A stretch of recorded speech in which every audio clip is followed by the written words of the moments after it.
नमस्ते दोस्तों, मेरा नाम है पूजा और स्वागत है आपका हमारे चैनल प्रिंसेस ऑफ लव पर। आगे बढ़ने से पहले अगर आपने अभी तक हमारे चैनल को सब्सक्राइब नहीं किया है तो नीचे दिए गए लाल बटन को दबाकर सब्सक्राइब कर लें और बेल आइकन को ऑल पर सेट कर दें ताकि आपको हमारी हर नई वीडियो की नोटिफिकेशन मिलती रहे। आज मैं आपके लिए एक ऐसी प्रेम कहानी लेकर आई हूँ जो सीधे हृदय को स्पर्श करती है। कहानी का शीर्षक है वो अधूरी मुलाकात जो पूरी जिंदगी बन गई।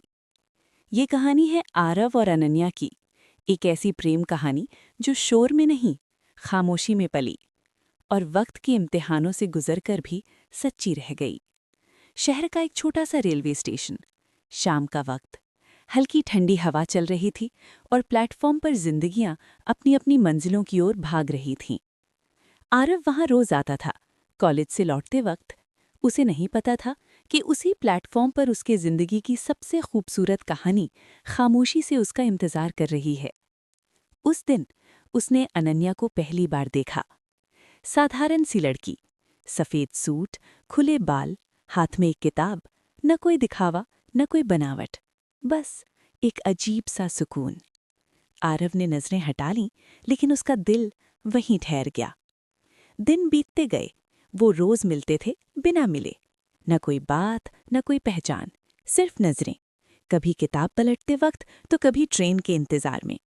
आरव के लिए अनन्या अब सिर्फ एक चेहरा नहीं थी, वो धीरे धीरे एक एहसास बन चुकी थी। और अनन्या भी उसे देखती थी, लेकिन पूछने की हिम्मत दोनों में से किसी के पास नहीं थी, क्योंकि कभी कभी सबसे गहरे रिश्ते बातों से नहीं, खामोशी से बनते हैं। एक दिन बारिश हो रही थी, स्टेशन पर भीड़ कम थी और ट्रेन आज भी लेट। अनन्या की किताब भीग रही थी। आरव ने बिना सोचे अपनी छतरी उसकी ओर बढ़ा दी। धीमी सी आवाज में बोला, अगर चाहो तो। अनन्या ने ऊपर देखा। पहली बार उनकी आंखें सीधे मिलीं। वो हल्की सी मुस्कुराई। धन्यवाद, बस यही था। कोई लंबी बातचीत नहीं, लेकिन उस एक शब्द ने दो दिलों के बीच एक अनदेखा पुल बना दिया। अब बातें होने लगीं, छोटी छोटी, हल्की फुल्की। कॉलेज की बातें, किताबों की पसंद और पसंदीदा गाने। अनन्या को लिखना अच्छा लगता था और आरव को उसे सुनना। आरव समझ चुका था ये लड़की अलग है, और अनन्या जान चुकी थी ये लड़का सुरक्षित है। क्योंकि प्यार शायद तभी शुरू होता है जब सामने वाला आपकी बातों से ज्यादा आपकी खामोशी की कद्र करे। दिन बीतते गए, दोस्ती धीरे धीरे गहरी होती चली गई, लेकिन दोनों चुप थे। आरव डरता था कहीं दोस्ती टूट न जाए, और अनन्या सोचती थी अगर कह दिया और उसने मना कर दिया तो प्यार वहीं रह गया, दिल के भीतर। क्योंकि कभी कभी सच्चा प्यार खुद को जताने से नहीं, संभालने से पहचाना जाता है। एक दिन अनन्या नहीं आई, दूसरे दिन भी नहीं, तीसरे दिन भी नहीं। फिर आरव को पता चला उसके पिता का ट्रांसफर हो गया है। वो शहर छोड़ चुकी थी। न कोई अलविदा, न कोई नंबर, न कोई पता, बस एक खाली प्लेटफॉर्म और ढेर सारी यादें। उस दिन आरव पहली बार रोया, क्योंकि अब उसे एहसास हो गया था वो सिर्फ दोस्त नहीं थी, वो उसका प्यार थी। साल बीत गए, जिंदगी आगे बढ़ती रही। आरव ने नौकरी कर ली और अनन्या अपनी दुनिया में व्यस्त हो गई। लेकिन कुछ रिश्ते वक्त से हारते नहीं। कभी किसी किताब की पंक्ति में तो कभी बारिश की खुशबू में वो एक दूसरे को अब भी महसूस करते थे। 5 साल बाद एक किताबों की प्रदर्शनी। आरव वहां यूं ही चला गया और तभी वो उसे दिखी, अनन्या। वही सादगी, वही आंखें।